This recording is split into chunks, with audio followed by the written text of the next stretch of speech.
fact, cut across to my colleague Pia, who's going to take us through some of those salient points that formulate this progressive strategy for the polling mandate in our nation. Pia, over to you.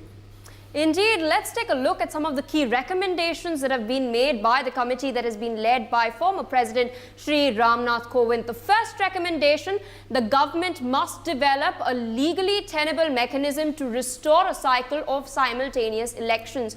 This, in fact, implies that both elections at the national level as well as the state level should take place simultaneously. This was a practice that used to take place when India, of course, had become independent, but in between, of course, the cycle was disrupted. The second recommendation that has been made is that of simultaneous elections to the House of the People and the state assemblies to be held first. The House of the People, of course, refers to the lower house of the Parliament, commonly known as the Lok Sabha. We've just seen a Lok Sabha election take place this year itself, but state assembly elections do take place at varying times over the course of 5 years.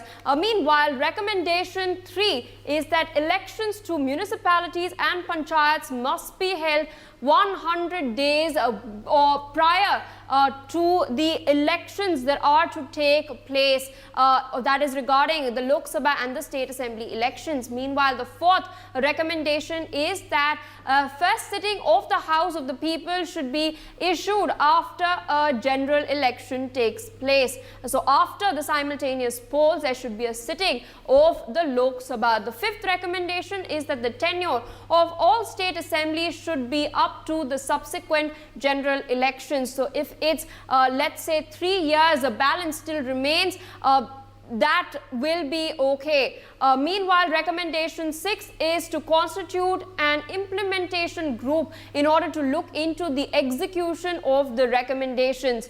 This is, of course, the sixth recommendation that has been put forth by the committee led by former President Shri Ramnath Kovind. Meanwhile, the seventh recommendation, an amendment in Article 325 for enabling single electoral roll and a single voter ID card. No separate electoral roll for the centre, for the general elections to the Lok Sabha as well as the state assembly elections. Meanwhile, the eighth recommendation, in event of a hung house or no confidence, fresh elections may be held to constitute the new house. So this is the eighth recommendation that has been put forth by the One Nation, One Poll report that has now been, of course, ratified by the cabinet. Meanwhile, the ninth recommendation is that the Election Commission may draw a plan and estimate in advance for the procurement of EVMs, VVPATs and security deployment for simultaneous polls to take place. Is, of course, the vision.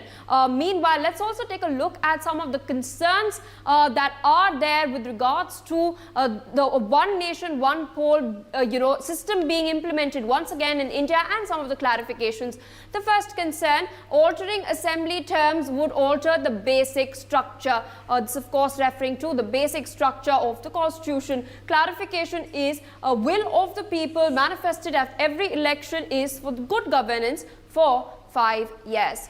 This is, of course, one of the key concerns that has been put forth, and a second clarification has been issued with regards to this very concern, is that a synchronicity in the elections is disturbed when elected houses don't fulfill mandate for 5 years itself. Second concern is that One Nation, One Poll would impair the fairness of the electoral process. The clarification issued that it would ensure better utilization of time as well as resources of all those who are involved in the electoral process. Remember, the elections are quite a costly affair in India and they take place quite often within the span of 6 months usually.